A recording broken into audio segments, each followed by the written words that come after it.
దురదృష్టకరం అంటే అత్యాధునికమైన పోలీసు వ్యవస్థ ఉన్నప్పుడు ఒక చిన్న రైతు కుటుంబం అతను ఈ రాష్ట్రంలో అత్యధికంగా ఓట్లేసి గెలిపించిండు.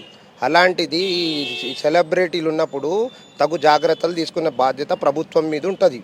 నేనేమంటున్నా అంటే కేసులు పెట్టినావు, దేని గురించి పెట్టినావు? ఆయన పాల్గొన్నాడా? దొమ్మిలా కావాలని ఉద్దేశపూర్వకంగా పాల్గొన్నాడా?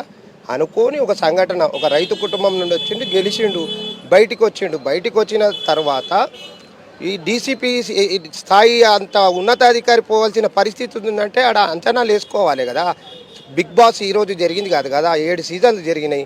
6 సీజన్ దాకా ఎట్లా పంపించినావు అట్లా పంపించాలి.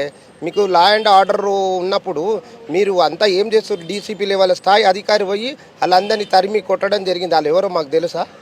ప్రశాంత్ గెలిచిన ఆనందంలో ఒక రైతు బిడ్డ సామాన్య కుటుంబం నుంచి ఈ హైదరాబాదు కూడా సరిగ్గా పరిసర ప్రాంతాలు తెలియని వ్యక్తి, అలాంటి వ్యక్తి మీద